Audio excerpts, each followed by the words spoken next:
that I failed to complete my GPS as I committed to. Because of this, I kindly ask you to remove me from the Gary Keller private mastermind group. And I had to sign it. I go, well, what are you going to do with this? He said, he's smiling. We were all kind of buzzed already. He's smiling, he's folding it up. He starts writing Gary's address on it. I go, what are you doing? He said, he puts it in a pen, he licks it. Okay, what are you doing? No, really, what are you doing? He says, if you don't do it when you said you're going to do it, I'm going to put this in the mail. Like, holy smokes. Like, my world's going to end if I don't do it, kind of thing. And it really made me really think about what matters so much to you that if you don't fulfill your goals, it gets removed from your world. Almost like, what if I said, if you didn't hit your goal, I'm going to take your right arm off. I'm going to cut it off. That's real accountability, right? Yes. I mean, talk about extreme. This is real accountability. Right? And I didn't really understand what accountability was until that moment. And it hit me. It's like, wow, this is... So, I had an 8-hour flight home, right? 3 hours and 5 hours. I spent every moment writing my GPS for 4 businesses. Every minute. I got home, I took a picture of it, I sent it to my friend, show me that you ripped this up. Because I'm just wondering if his maid's going to come in and just drop it in the mail, because he had a postage on it and all, right? I mean, I was really, really scared. I was really scared. What I suggest to you is that you find an accountability partner. Somebody that's willing to hold you accountable for your commitment. It's your commitment now. So if you're not willing to write that down or get somebody to hold you accountable, how real serious are you? How serious are you in fulfilling your goal? Not really.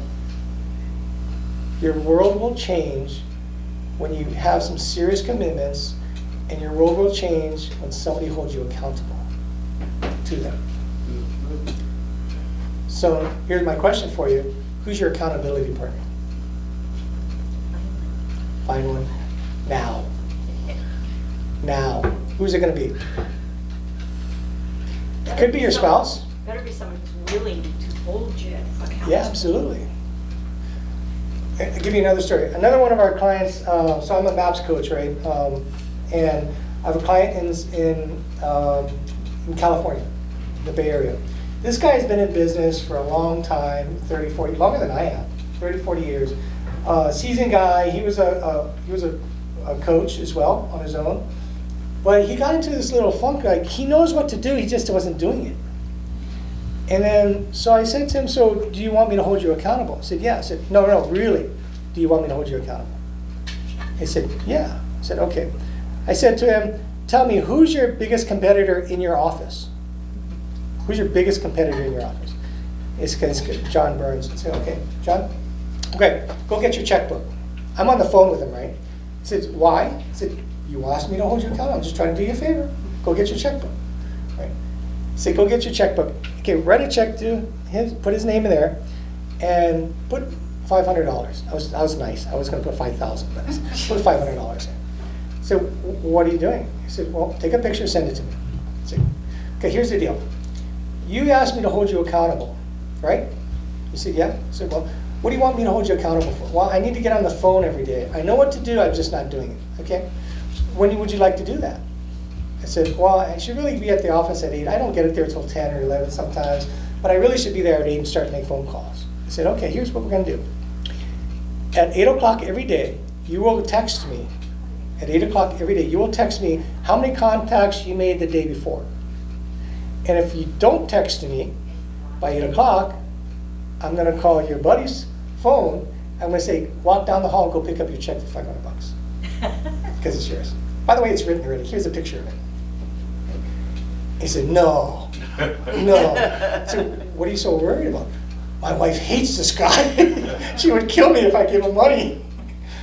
Perfect. Then you're going to do it. 3 years later, his business continued to grow.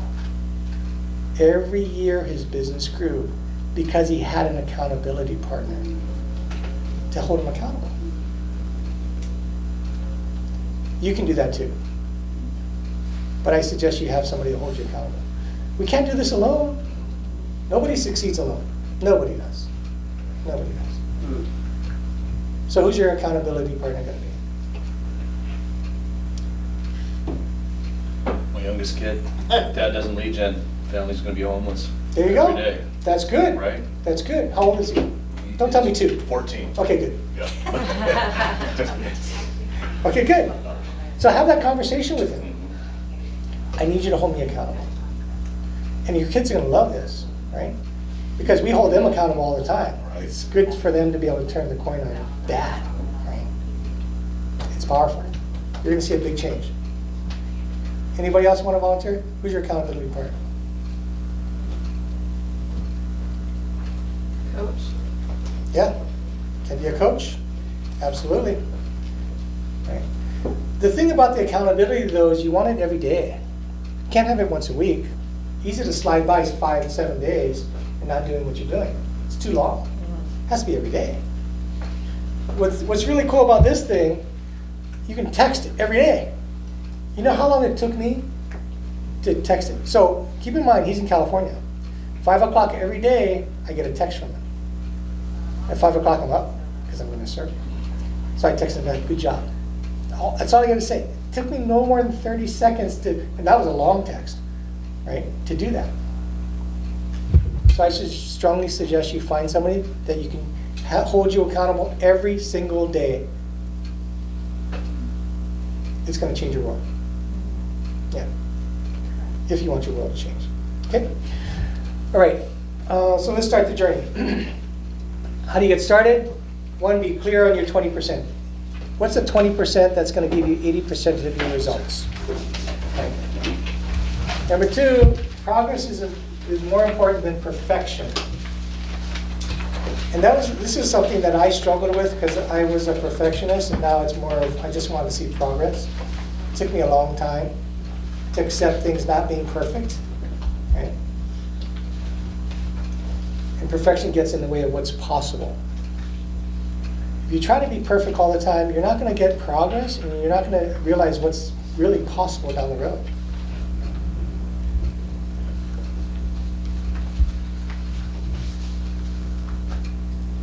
Oh, and if you erase something from your calendar, you must replace it. If it's in your calendar, it's there for a reason. Would you agree? Yes. It's important in one of the 7 areas of your life. So if you're going to take it off, you got to find a place to put it back. Because you can go 5 or 6 days without making any calls just because the world shows up. But if you don't replace it, like if I don't do my calls today, I got to double my calls tomorrow. Otherwise, my business isn't going to grow as I intended it to be.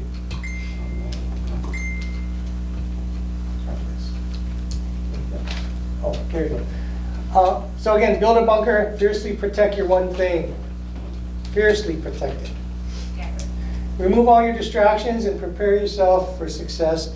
And that's really in your mind and your body, meaning I'll get my coffee early, right? And I'll bring some water early, and I'm prepared to stay in my bunker, right? Mind and your body.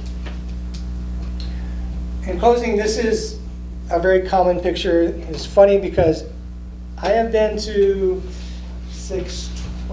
24 meetings with Gary Keller. 24. In every single meeting, he draws this triangle, like we're stupid or something. But it's so funny because we always have a joke. Okay, how many more minutes is it going to be for him to draw this triangle? Why? Because this is our business, ladies and gentlemen. If we don't have leads for listings, we don't have a business. You don't have a business. And if you don't have leverage, you can't grow that business. It's the 3 L's. Actually, he now has a shirt with 3 L's on it. I don't know if you've seen it. It's out. It'll be out pretty soon. 3 L's: leads, leverage, leads, listings, leverage. And it's in the book that we all know. You know what's revealing about the one thing is that was the one thing that he chose to focus on that propelled Keller Williams to where it is today. Absolutely. That was it right there. The book. Yep. The book. Because it gave him credibility, it's a path, it is absolutely proven, and There's no other book like it Agreed. in real estate that sold that many copies. There are none. And people from different companies buy it. Agreed. Yeah. Because it is a pathway. Right. So, thanks very much for coming. Let's create a life worth living. And as Gary would always send in all of his emails he sent me, onward, meaning we're moving forward. Right? That's all we have. Did anybody have any questions? A real quick one, so you mentioned what your profit was for the year, but that did not include what you pay yourself, is that correct? Correct. Okay, that's good. Thank you. Yeah, there's different models, you know. Absolutely. Yeah, you just have to figure out what's going on. Well, Any other questions? I got one. Yes. How much time do you spend reading inspirational literature related to real estate a day? Daily? Yeah. Do you read it daily or what? Yeah. Yeah. How many minutes? Like to get in, That's a good question. if you could, in a perfect world. 15 to 30 minutes a day? Okay. But when do you read it? I can't tell you. No, you're not. You don't have a set time. You don't have it. I'm usually sitting down. It's not somewhere you're going to be. Got a time block. Time blocks I'm a little that more now. efficient in that sense. Now we're multitasking. That's a lot. Before we go, I'd like to hear some ahas. Tell me what brought value to you today? Can you pass it? What brought value to you today? I just want to say thank you because I actually wrote, I need to learn my one thing in the area that I've taken over in the coaching, and this clarified it for me, so I appreciate that. Awesome, thank you. Yes.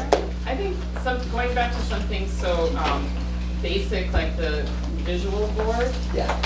you know, in a couple ways, like I used to do the same, and I would just listen to the Phantom of the Opera like all the time, dreaming that, you know, that would never happen. And I moved here and I thought, well, it's never really gonna happen. And so I didn't do it on Broadway, I did it many times with the orchestra and costume, like within a couple of years, but almost at least 3-4 times a week, I would just listen to them and visualize myself doing that part. And you know, so that it just proves that if you put that vision out there Yeah. And speak it. and speak it, Yeah. and then just the opportunities come up. Yeah. But you gotta be Absolutely. ready to take care of, to approach those opportunities when they come. Yes. I mean, if I never practiced, I would Put the steps together, right? get that 10,000. Thanks. Anybody else? Any ahas? Money is good for the good it does. Absolutely. I've watched money change people, and I got a weird relationship in my head with it sometimes, and that gave me permission right there. That's the weirdest thing. Most people have a weird relationship with money. It is, man. It's like money, it's evil. We're brought up to say, you don't need, especially in Not the Hawaii, love, if it's the you're. love of money that is the Right, reason, it's exactly. not money. Exactly. But in Hawaii, if you grew up here, it's like, oh, don't stand out. Right. That's what other Flashy. people do, Right? right? And that was a big mind shift for me because money's good for the good it does. So what can I do with it? What can I do for my family, for those I love, and my community? You make a big impact in the world. Agreed. Anybody else? I think just more in that, like, we want to start a scholarship in Hana, because my son's a wrestler and state champ, and try to help Hana kids, like anybody who wants to continue in, you know, it might start small, but the more we can make, then the more we can help somebody with college. My suggestion to you is build a GPS around that. Yeah. Build a GPS around that. Because then you'll get highly intentional. It won't be a dream. It'll be reality. It'll happen. Anything else? None? Thank you. Well, if not, thank you very much for coming. I appreciate it. Thank you. Oh yeah, if you could fill this out, I think the Market Center wants to see if it's worth me coming here anymore. Yeah. What was that?